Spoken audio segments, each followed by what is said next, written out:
Banyarwandakazi, namwe banyarwanda, nshuti z'u Rwanda, aho muri hose nongeye kubasuhuza, mbifuriza amahoro y'Imana, mbifuriza ibyiza byose biva kwa Rurema, kandi mbifuriza kugira u Rwanda rwababyaye. U Rwanda twahawe na Gihanga, akaruhanga akaruhundagazamo amata n'ubuki, akaruha abanyarwanda, akabaha umuco n'umubano mwiza hagati yabo, kandi murushaho gukurikirana ibiganiro tubategurira kuri shene yacu, shene mukunda ukuri dutinya. Umusaza yafashe inkoni arazizirikanya, arangije azihereza umuhungu we ati ngaho vuna izo nkoni. Umuhungu wajyaho n'ibigango n'imbaraga ararwana, ariko inkoni ziramunanira kuzivuna.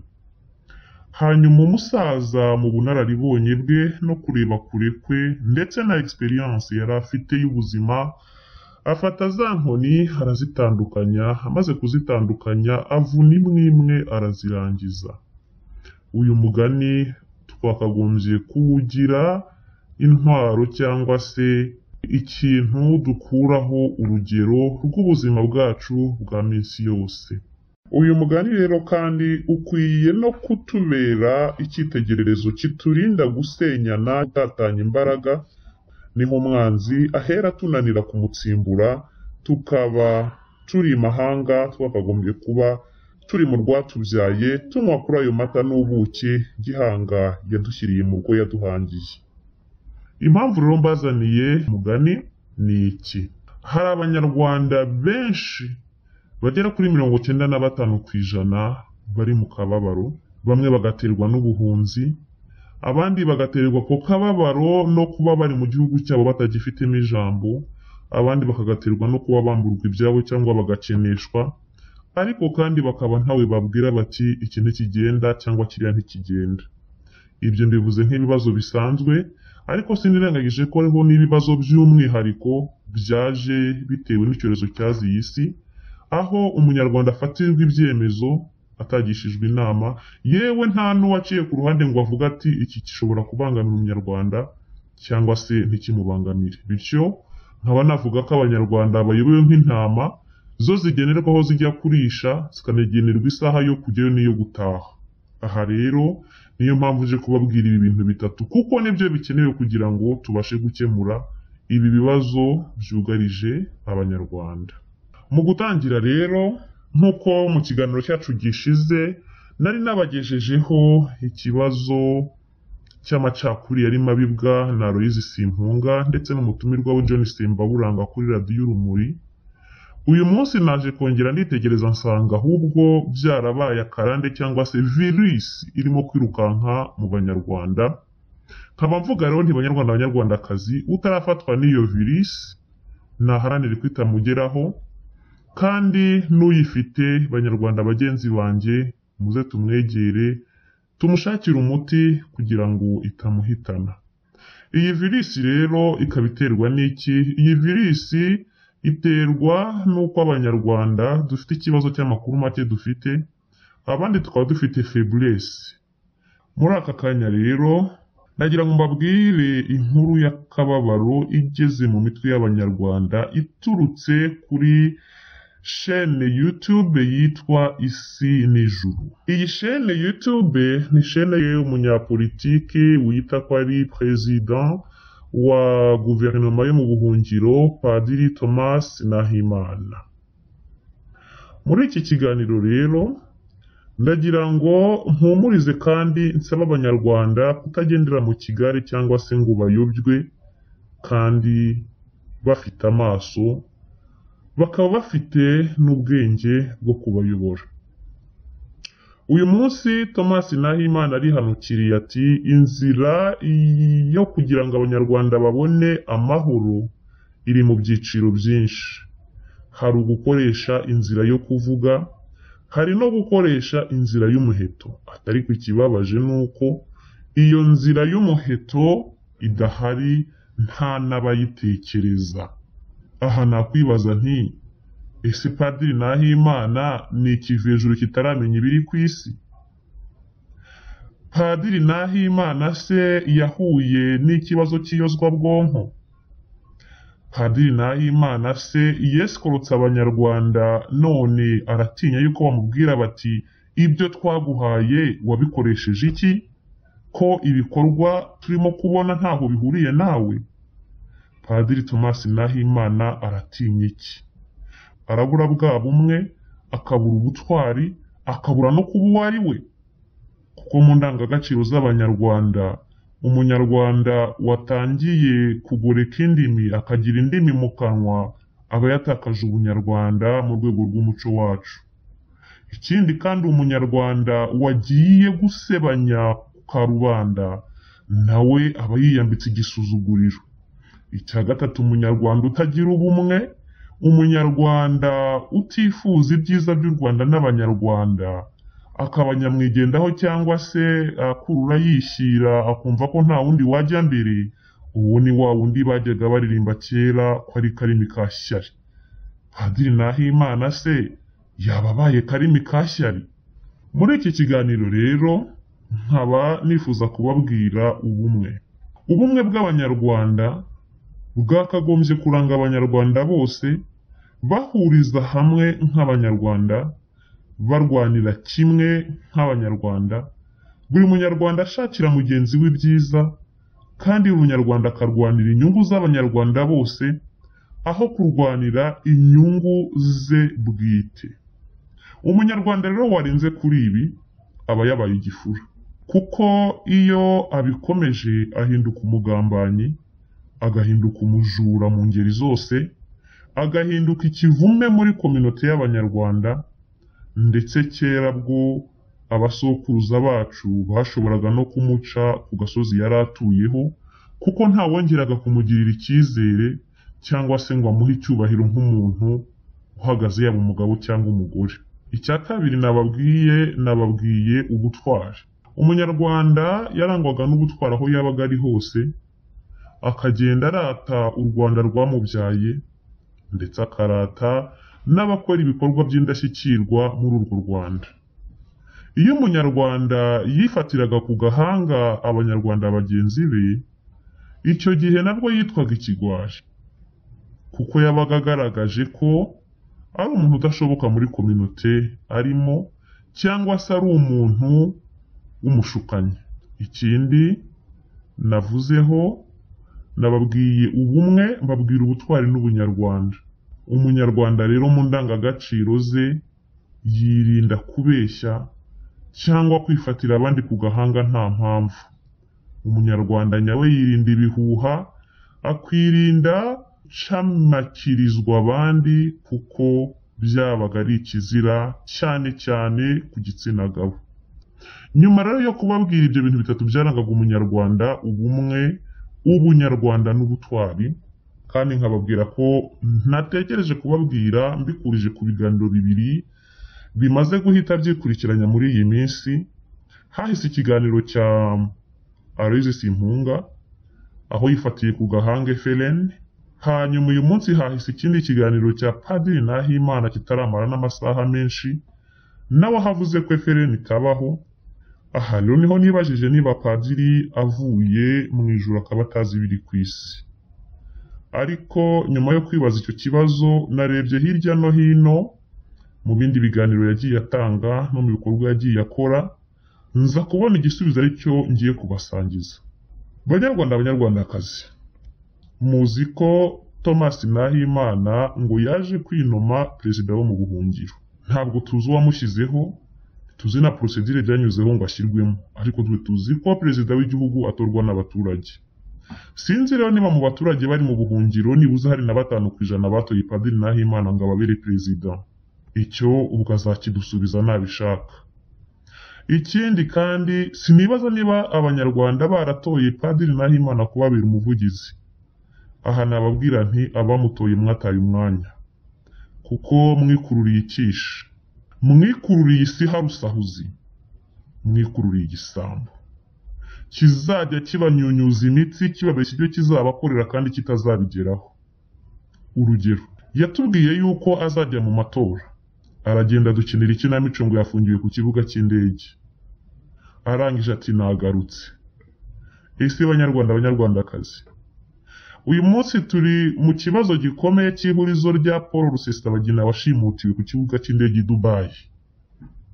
Padiri Nahimana yari afite iyihe iminite yatumye we adafatwa cyangwa se ashimutwa niba ari umuntu ubangamiye leta? Rusesabagina se bamushimuse kuko yibye? Oya, bamushimuse kuko yari abangamiye leta, kuko leta y'u Rwanda ntabwo ishaka umuntu uvuga ko rubanda barengana.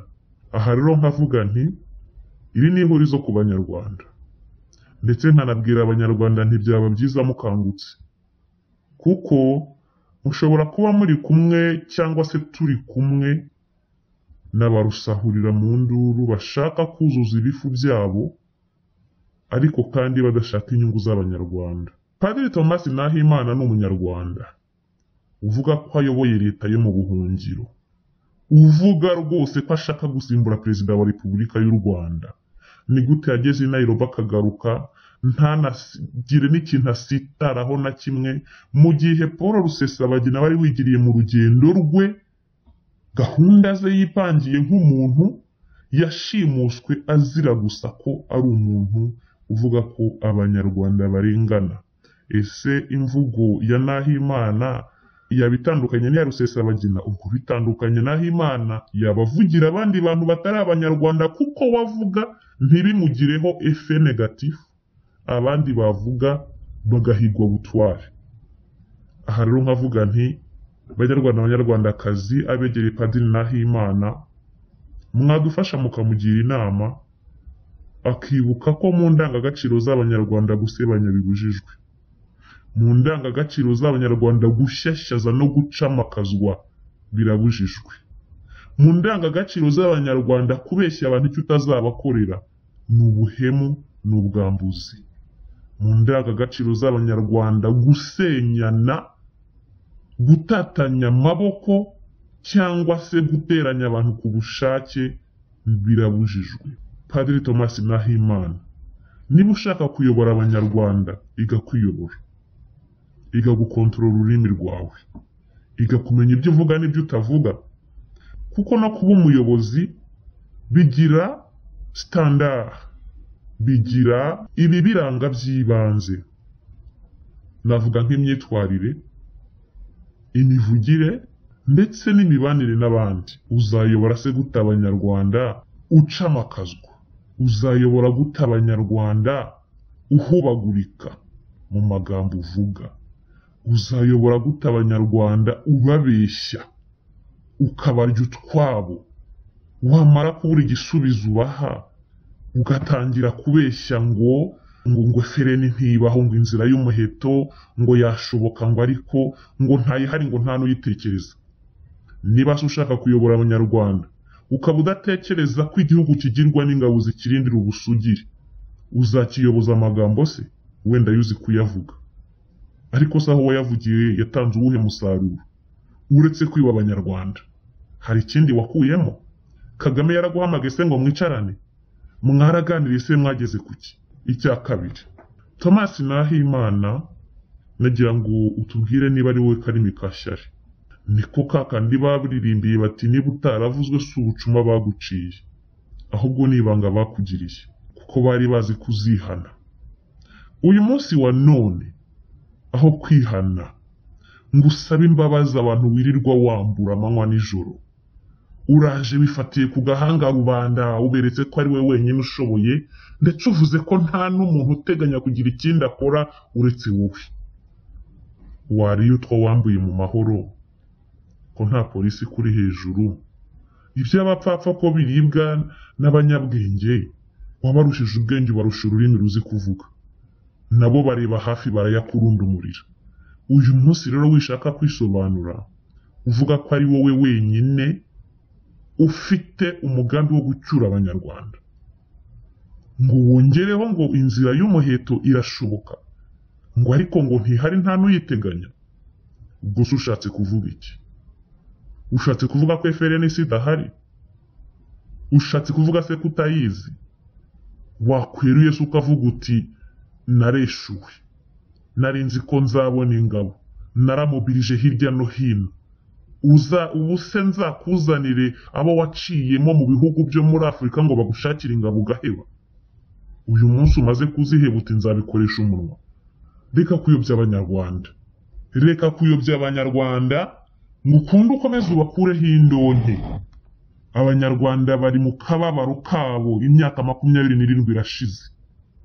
Reka rero kubasonga ubarya n'utwo bakoreye, bari kuzasevinga tukabacyura iwabo cyangwa se bakaturihisha n'amashuri y'abana babo. Uyu munsi barimo baratukurundira ubabeshya ngo uzabacyuza iki se? Uzabacyura he se? Uwakubaza aho uzacyura abanyarwanda wahamubwira uyu munsi? Wananiwe kwicyura ugiye gucyura rubanda. N'itike yakugejeje i Nairobi barayiguteranyirije, ariko uyu munsi uratwemeza ko ugiye gucyura miliyoni z'abanyarwanda. Uzabacyuza iki se? Utwo wabibye se? Kutwiba uturya se utanatubika uzabacyuza iki?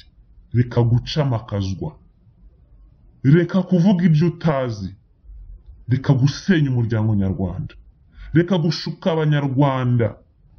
Ndabizi kuvuga icyangugu. Wahamagaye se bene wanyu bari icyangugu bakakubwira umuriro bari hejuru. Wabahamagaye ukababaza, babaze uzampa igisubizo. Nutanansubiza kandi ibihe ngewe bizakunsubiriza. Ubundi abanyarwanda bakagombye no kujya bashishoza, bakareba n'umuntu bajya inyuma uwo ari we. Waragiye ubeshya Imana, uyibeshya ko uyiyeguriye, urangije urayikwepa urayihunga. Ubu se uyu munsi abanyarwanda ubeshya ko uzabayobora, niba kurundira udufaranga numara kuturotira udushyize kuri konti yawe ntibazongera kukubona. N'Imana nuko wayibeshya urakwepa, n'abanyarwanda nuko uzabakwepa. Mbabajwe n'abakuri inyuma batakuzi. Kwirirwa ubeshya rubanda, uje no muri politike yo kubeshya, ariko politike yagorwa. Uwitsamuye inzara ikamurya muri politike. Utiyitiriye ko ari uwo muri FRN yitirira ko afite ibikorwa biyiruta. Padiri Nahimana, gabanya amagambo yo gusenya abanyarwanda. Ugabanye ubwo bujura bwawe bushukana, ukorera abanyarwanda ubabeshya ngo uzabacyura. Uzabacyura kwande? Uzabacyura ryari? Uzabacyuza iki? Gusa reka nkugire inama Nahimana.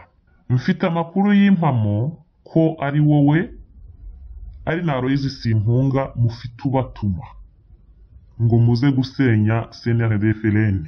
Ariko inama nabagira nimwe. Ubatuma ngo muze gusenya CNRD-FLN nuko yababonyemo faiblesse. Yabonye ko mutari steady, yabonye ko mutandaraje mutageraho muhagaze. Ari wo wari Simpunga n'abandi. Ndabizi ko muri benshi mugiye guhaguruka muri iyi minsi, ariko reka mbabwire, Imana izakubita urushyi umuntu wese uzitambika inzira za CNRD-FLN. Nushaka ava mu nzira. Imana yakubabariye bwa mbere uyibeshya ngo ugiye kuyikorera ukayikwepa. Ubu rero utangiye kubeshya abaturage bayo, Imana iraje ikwereke. Padiri Nahimana, saba byiza ugabanyije ayo magambo, kandi ukirinda uwo urimo kugutuma nguze gusenya CNRD. Wagize Imana yica abanyaruhengeri n'Igisenyi, ntabwo yisha ab'icyangugu, ariko si uko yabakundaga, ahubwo nuko isaha yo kuza kubica yageze amahanga yarahagurutse. Ubu none rero aragutumye nguze usenye CNRD-FLN, ubwo na Simpunga mwirirwa ku matelefone. Reka nkubwire, uwugushuka kurusha ubwenge. Uwugushuka akurusha ubwenge. Ariko uyu munsi nagukarabye maze kukumva.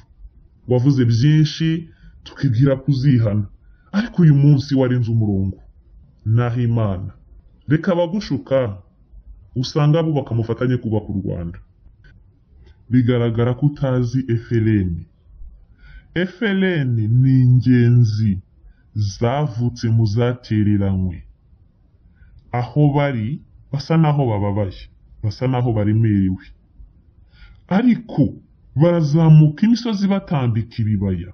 Izuba n'imvura bibacikiraho, ariko bagiye kugera mu kibaya cyo hepfo, aho bazasanga umujyi w'izahabu utatse mu mazu yabateguriwe. Aho nta handi mvuga, ni Kigali.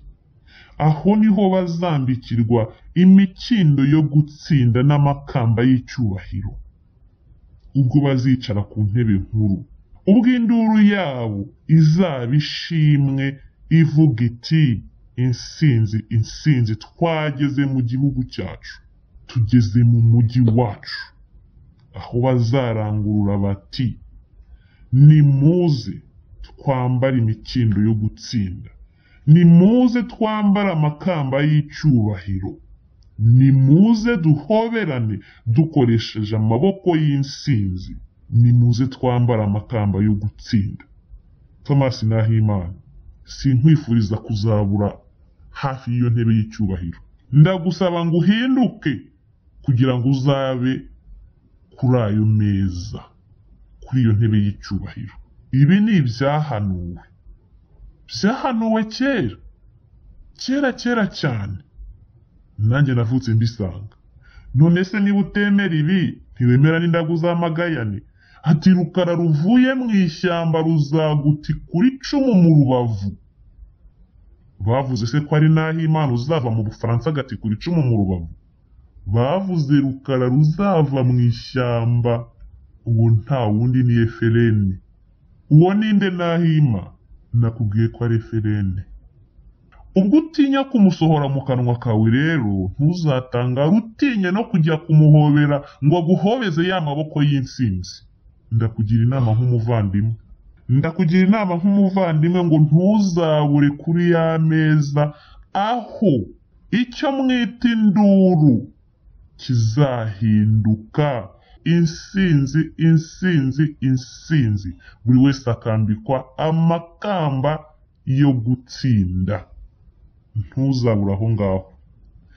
Imana irabwira Kagame ngo nuguma kwinangira umutima, abarwanyi baragusanga aho uri, abarwanyi bakikije umujyi utuyemo, abarwanyi bakikije ingoro yawe.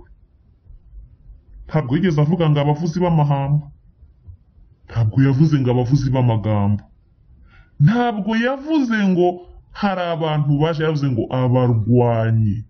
abarwanyi. Iyo tubishyize mu rurimi mu minsi y'iki gihe, abarwanyi hari ukubwira ngo hari n'abarwanira mu mwuka, ariko reka twere kugenekereza tureba abarwanyi icyo bavuga mu rurimi rwacu. Yanze kumva amagambo, ariko noneho abarwanyi basarawundinze umujyi wawe, abarwanyi FLN, abarwanyi. Nahimana, wajya gutanga penetensi ariko uyu munsi urayikwiye. Abarwanyi ba FLN ngo ntubazi, ntuzi, ntibanariho. Reka twibaze ku rurimi rwanyereye, ariko nanone reka ngusabe ngo uve mu bagushuka, uve mu by'urimo, ngo uri mu kiraro. Wigeze wumva se ubuhanuzi buvuga ko hari ikiraro kizava mu Buraya cyangwa muri Amerika kikagera i Kigali? Ubwo mwaba murushije isi yose innovation. Iyo innovation ntabwo iragerwaho. Ubwo icyo cyaba ari kimwe cyubakiye ku rudodo nk'urw'ikinyugunyugu. Ni ikinyugunyugu ni igitagangurirwa. Urwo rudodo rero ntawe nagira inama yo kurujyaho, ko bidateye kabiri ruzabarimbura mutazi niyo rubarimbura rubajyana. Uwo nagira inama, namugira inama yo kunyura mu nzira zizwi ushaka gutaha wese. Namugira inama yo kunyura mu nzira zizwi. Inzira ni ebyiri, ni ukumanuka muyamanitse bakabakubita ku munigo, cyangwa mukajya inyuma ya FLN ikabakubita igitutu cy'urusasu, ubundi tugataha i Kigali. Hari byinshi byatangajwe, ntabwo nigeze numva utangaza ko hari umuntu uzakura Kagame ku butegetsi. Ntawe. Nahimana, muvandimwe nkunda, reka kujya inyuma y'abagushuka. Uwugushuka niwe wakwangaje, ariko ibaze kugira ngo agushuke, ashuka Royce Simpunga, akubita Royce Simpunga, mukubite hiriya nkotanyi, baze bashuka abanyarwanda, nawe ubu urahagurutse uraje utinde ku isi n'ijuru nje gushuka abanyarwanda. Iyo si n'ijuru muvandi, aho nta juru ririmo. Umushinwa yaravuze ngo nukora aho utareba ugakomereka ntuzatabaze. Nawe urimo urakora aho utareba, uri ku kiraro utazi uwacyubatse, utazi credibility ye, utazi aho kigana, utazi objectif yacyo, ukaza gusenya ibyo ubonesha amaso yawe mu izina ry'Abanyarwanda. Reka FRN irwanirira Abanyarwanda, reka CNRD-FRN barwanirira Abanyarwanda. Gutsindwa si icyaha, udatsindwa n'utagerageje, udakora amakosa n'utagerageje gukora. Ntituzakurenganyiriza amakosa wagiye ukora n'imyitwarire wagiye ugera kuko warageragezaga. Ariko uyu munsi nk'umunyarwanda ugira ubumwe kandi ugira ubutwari. Aho ibihe bigeze, Abanyarwanda tugomba gukemurana. Abanyarwanda umwe akaba ijisho ry'undi, tukamagana abatuyobya, tukamagana abatwambura ibyacu kandi nta mpamvu, tukamagana abatubeshya ngo bazaducyura nabo barabuze ikibacyura. Ahubwo dukwiriye kuba Abanyarwanda tukagira ubutwari, ubumwe n'ubunyarwanda.